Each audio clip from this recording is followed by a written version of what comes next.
Olá, queridos, sejam muito bem-vindos à Escola Bíblica, o chamado para os gentios. Deus chama o apóstolo Paulo para pregar aos gentios. Capítulo 13 de Atos, que é a leitura bíblica em classe, o apóstolo Paulo é chamado juntamente com Barnabé. Eles não falaram, eu quero isso. Eles foram chamados. Haviam lá mestres, haviam profetas, mas eles não foram chamados. Quem foi chamado foi Paulo e Barnabé nessa ocasião para pregar a palavra aos gentios. Atos, quando a gente vê Atos capítulo 11, versículo 19, a Bíblia diz que eles chegaram a Antioquia depois da perseguição de Estevão. Estevão foi perseguido, a igreja foi dispersa. Por que isso aconteceu? Porque o povo estava apenas ali em Jerusalém e o evangelho tinha que ir a outras nações. Então Deus permitiu aquela tribulação para que eles fossem pregar o evangelho. Nesse versículo, a Bíblia diz que eles foram pregar apenas aos judeus. Só que quando chega agora em Antioquia, Deus tem um plano para abranger todas as nações. E então Deus envia o apóstolo Paulo. A Gálatas, capítulo 2, versículo 8 e 9, na verdade o 7 até o 9, fala que o apóstolo Paulo foi escolhido para pregar o evangelho aos gentios. E Pedro foi escolhido para pregar o evangelho aos judeus. Presta bem atenção. Humanamente falando, está errado. Por quê? Paulo era mais capaz para pregar aos judeus, porque ele era fariseu, desde o nascimento ele era guardador da lei, o homem entendia muito bem. Então ele sabia, ele ia lidar muito bem com os judeus. Mas Deus envia Pedro.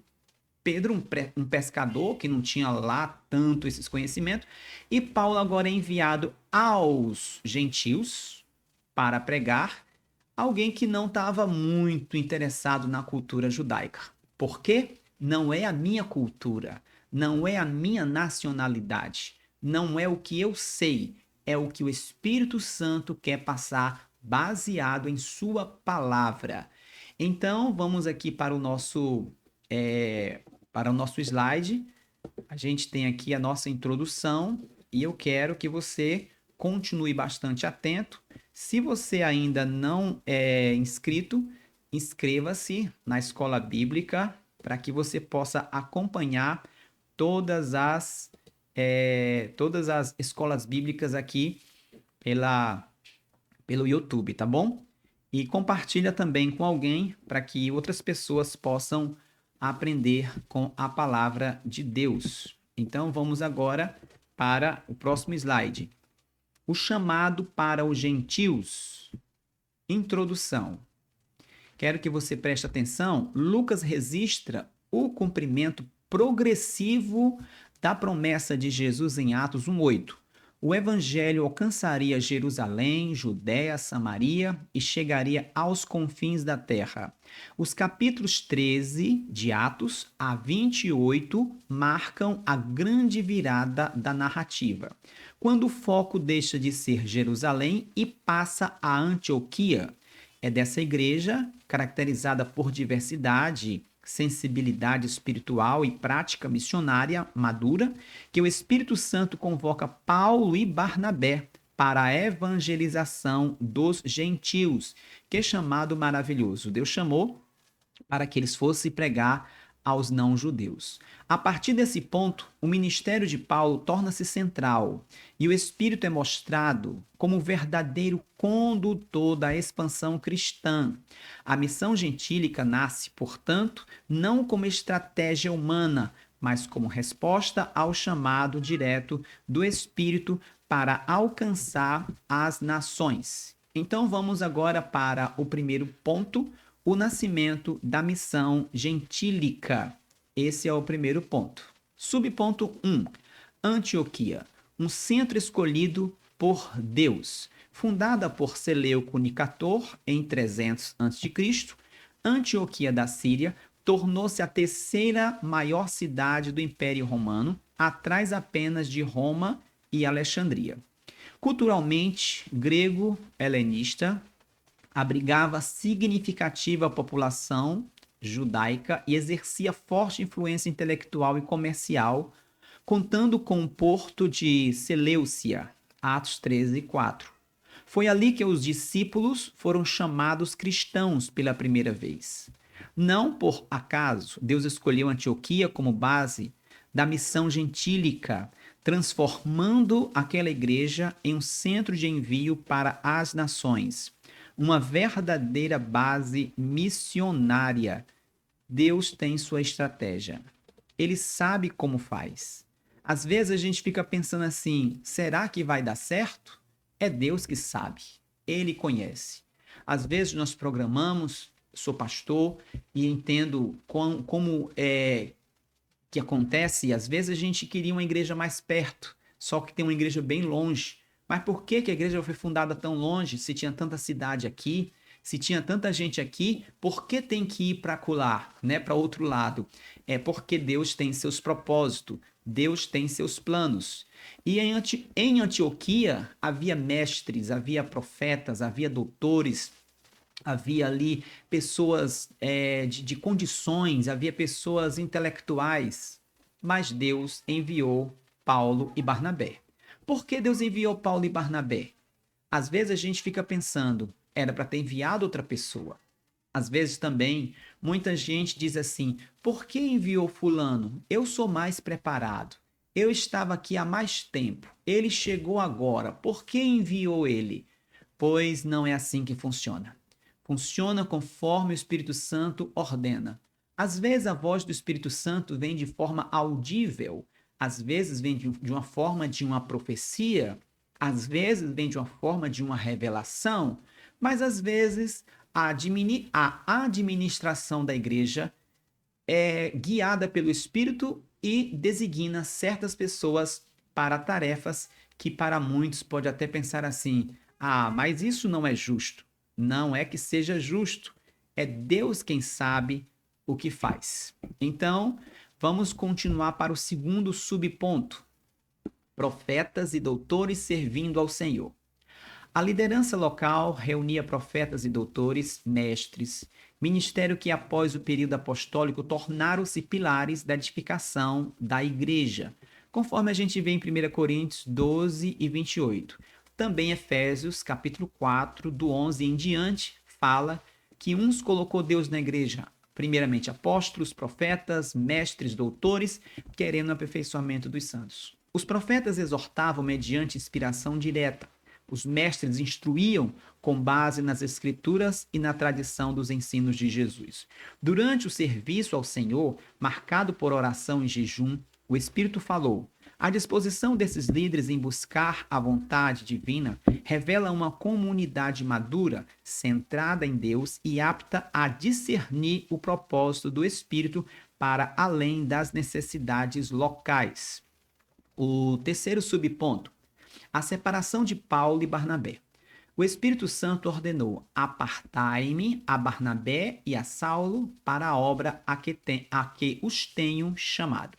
A igreja respondeu com jejum e oração, imposição de mãos, reconhecendo o chamado divino e enviando seus melhores obreiros. Esse ato inaugurou um novo momento na história cristã. A missão aos gentios é assumida oficialmente pela igreja. A obediência da congregação demonstra que a comunidade local é parte ativa da vocação missionária e que o envio deve ser sempre acompanhado de intercessão, consagração e dependência do Espírito Santo. Deus, ele faz assim, ele trabalha de forma tremenda, de forma maravilhosa. Ele age de maneira bem diferente da nossa. Às vezes nós queremos que seja de um jeito, mas é do jeito de Deus. Ele escolhe, ele capacita. É preciso que haja sempre também na igreja pessoas servindo ao Senhor. Na igreja de Antioquia não estava pessoas à procura de cargos, não estava pessoas à procura de uma cadeira. Não. Não estavam pessoas à procura de uma posição, de ser um apóstolo, de ser um bispo, de ser um pastor, nada disso. Eles estavam servindo. Dá uma ideia de que eles eram servos. Deus chama, capacita e envia servos. Se você quer ser enviado, se você quer ser enviada, comece a servir na sua igreja, servindo de forma muito básica, às vezes organizando, às vezes ornamentando, às vezes zelando, chegando mais cedo, cuidando das coisas da igreja, envolvido na evangelização, envolvido na escola bíblica, na oração, na consagração, nos cultos, aí Deus vai chamar. É assim que funciona. E às vezes as pessoas acham que não é assim, acham que é coisa do pastor, mas não é. Vamos para o próximo slide. O Espírito Santo e a obra missionária. Não é a igreja em si, organização eclesiástica, é o Espírito Santo que foi enviado por Jesus para guiar esta igreja. O subponto 1 diz: o Espírito que conduz à missão. O livro de Atos pode ser chamado com justiça de Atos do Espírito Santo. É ele quem inspira, dirige, separa e envia os missionários. A missão não nasce da criatividade humana, mas da vontade soberana do Espírito. Sem o poder do Espírito, até os apóstolos permanecem retraídos. Com o Pentecostes, torna-se proclamadores ousados da fé. Assim, toda a iniciativa evangelizadora e autêntica é fruto da ação do Espírito no coração da igreja. E não é coisa do homem, é o Espírito que manda na igreja, é ele que ordena. Subponto 2. O poder do Espírito na evangelização dos gentios. Os discípulos viviam cheios do Espírito e por isso evangelizavam com coragem, discernimento e alegria. O batismo no Espírito Santo lhes deu poder para testemunhar de Cristo e eficácia em sua mensagem. Essa unção não apenas fortalecia a congregação, mas também conferiu autoridade espiritual para enfrentar resistências, realizar sinais e consolidar igrejas em diversos povos e regiões. A expressão registrada em Atos de 120 discípulos a multidões é resultado direto dessa obra sobrenatural. Então, não é simplesmente porque eu me preparei. É necessário se preparar, é necessário estudar, é necessário buscar a palavra, mas também precisa do revestimento do poder. Subponto 3. Evidência da ação missionária do Espírito Santo. As primeiras viagens missionárias mostraram a clara intervenção do Espírito. Portas se abrem, vidas são transformadas, igrejas são plantadas apesar de perseguições. Em Pafos, o confronto entre Paulo e Elimas não é apenas um episódio de oposição, mas uma demonstração de que a luz do evangelho prevalece sobre as trevas. A convenção do procônsul Sérgio Paulo revela que nenhum nível social está além do alcance de Deus. A missão avança porque o Espírito autentica a mensagem e confirma a autoridade dos enviados, das pessoas que são enviadas por Deus. No caso de Elimas, que estava tentando tirar a atenção para que aquele procônsul não ouvisse a palavra, procônsul era um governador de uma província romana. Ele era um homem influente e Elimas estava tentando enganar.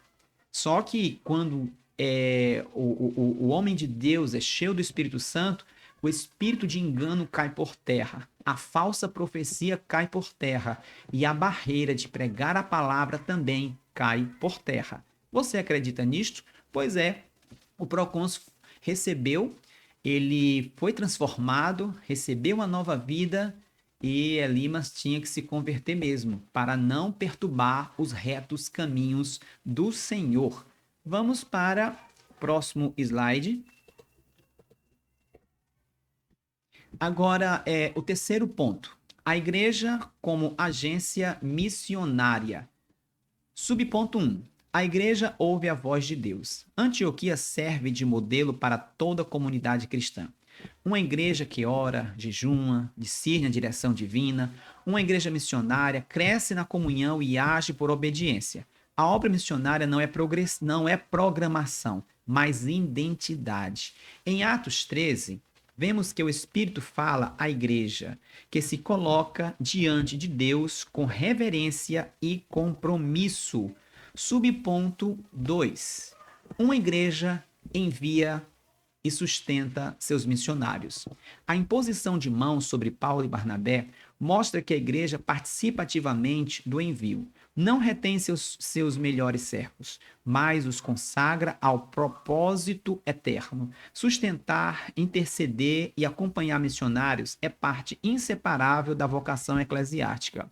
Assim como Antioquia se tornou um centro de envio, cada igreja local é chamada a tornar-se base de operação para que o evangelho alcance novas culturas. Vamos para o outro ponto? O terceiro ponto, aliás, o terceiro subponto. Uma igreja que cumpre a grande comissão. A ordem de Jesus permanece: ir, pregar, fazer discípulos e alcançar as nações. No mundo ainda há povos que nunca ouviram o evangelho. Como virão, se não há quem pregue? E como pregarão, se não forem enviados? O Espírito continua chamando homens e mulheres para essa obra, e cabe à igreja atender ao chamado com prontidão e oração, recurso e disposição para ir. A igreja, ela continua viva. A igreja do Senhor não está morta, porque essa igreja é viva, porque o Espírito Santo ainda e continuará ativo na igreja. Ser enviado, ser um representante de Deus. Apóstolo é aquele que representa a Deus. Cada pregador é um apóstolo, é um missionário, um enviado de Deus. Pregar a palavra é essencial. Em Antioquia, eles foram chamados de cristãos, não porque era popular ser chamado de cristão. Ah, em quem você crê? Crê em Cristo? Ah, então você é cristão. Hoje é assim. Lá não. Ser cristão significava andar como Cristo, viver como Cristo, perdoar como Cristo, amar como Cristo e não fazer acepção de pessoas como Cristo. O foco é a salvação e não as coisas deste mundo. A igreja precisa cada dia mais levantar-se nesta obra missionária. É importante, eu entendo isso, que eu fui enviado também. Quando eu estava em Fortaleza, fui enviado para o Pernambuco para pregar a palavra. E chegando aqui, não tinha nada. Simplesmente começamos galgando um por um até chegarmos a mais pessoas, cada dia mais. E hoje existem 3 igrejas que a gente prega a palavra. Mas não para. Deus quer enviar mais. Deus quer enviar você. É bom começar enquanto jovem. Não espere tudo dar certo. Apenas espere a orientação de Deus, a voz do Senhor. Vamos agora para a conclusão. A conclusão é essa. Gostaria que você prestasse bem atenção. A missão entre os gentios começa com oração, jejum, sensibilidade à voz do Espírito. A igreja de Antioquia mostra que Deus fala, chama, separa e envia. E que a igreja responde, intercede e sustenta. A palavra de Deus é poderosa para transformar todo pecador em uma pessoa regenerada, alcançada pela graça. Hoje o Espírito continua chamando sua igreja para alcançar as nações.